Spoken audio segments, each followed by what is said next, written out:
সম্মানিত সুপ্রিয় দর্শক শ্রোতা দেশ ও প্রবাস থেকে যারা আমাদের সাথে সংযুক্ত আছেন, আমাদের ভিডিও দেখছেন অথবা শুনছেন, সবাইকে আন্তরিক প্রীতি ও শুভেচ্ছা জানিয়ে শুরু করছি আজকের প্রতিবেদন। বন্ধুরা, আজকের এপিসোডে আছে সুইট অপরূপা মিষ্টি একটা আপু তার জীবনের গল্প কথাগুলো আপনাদের মাঝে তুলে ধরার চেষ্টা করব। আপনাদের হাতে যদি সময় থাকে ভিডিওটা না টেনে কন্টিনিউ করুন, বুঝতে পারবেন আপুটির প্রতিবেদনে আসার কারণ সম্পর্কে জানতে পারবেন। কথা না বাড়িয়ে পরিচয় করে দিচ্ছি আপনাদের সাথে। আসসালামু আলাইকুম। ওয়ালাইকুম আসসালাম। কেমন আছেন আপনি? ভালো আছেন? আলহামদুলিল্লাহ ভালো আছি। ভালো আপনি আছেন, কেমন ভালো আছেন? থাকবেন। এই তো আমি ভালো আছি। ভালো থাকাই কামনা করছি। তবে আপনার প্রতিবেদনে আসার কারণ কি ছিল শুনতে চাচ্ছিলাম, বলেন। প্রতিবেদন আসছি বাবা-মা নেই, মনের একটা মানুষের জন্য প্রতিবেদন আসছি। নানি আছে, ছোট ভাই আছে ফ্যামিলিতে।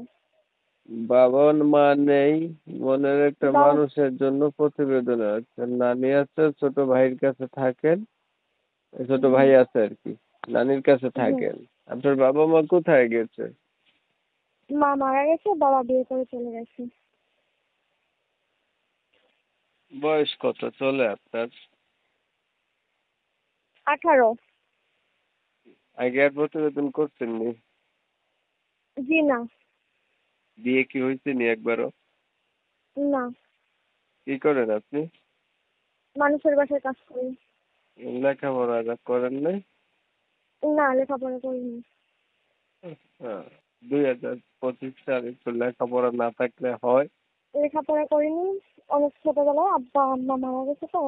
ধর বাবা চলে গেছে, মা মারা গেছে, এই জন্য লেখাপড়া করিনি।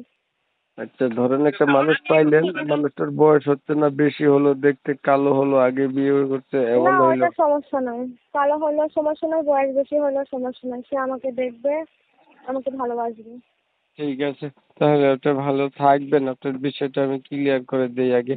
প্রিয় দর্শক শ্রোতা, শুনছিলেন এই যে কথা বলছিলাম, সুইট অপরূপা মিষ্টি একটা আপু, কোকিল কণ্ঠের অধিকারী, এত সুন্দর হয়ে এত গুণে গুণান্বিত হয়েও প্রতিবেদনে আছে। কারণ একটু সমস্যা আছে, সমস্যাটা হচ্ছে তার হচ্ছে মা বাবা নাই।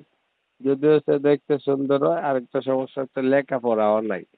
এ হচ্ছে অবস্থাটা। নানির কাছে থাকে ছোট ভাইকে নিয়ে, বাবা মা কেউ নাই। 18 বছর বয়স, কিন্তু এখনো বিয়ে হয় নাই।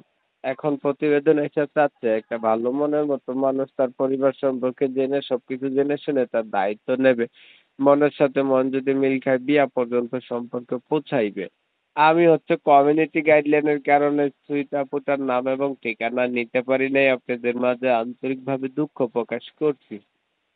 যারা কিনা এই আপুটার নাম এবং ঠিকানা সম্পর্কে জানতে চান, এনার সঙ্গে কথা বলতে চান, এনার নাম্বারে ফোন দিবেন। নাম্বার আমি ভিডিওর স্ক্রিনে দিচ্ছি। অনেক সময় নিয়ে ভিডিও দেখেছেন। ধন্যবাদ সবাইকে। সবাই ভালো থাকবেন, সুস্থ থাকবেন। আল্লাহ হাফেজ।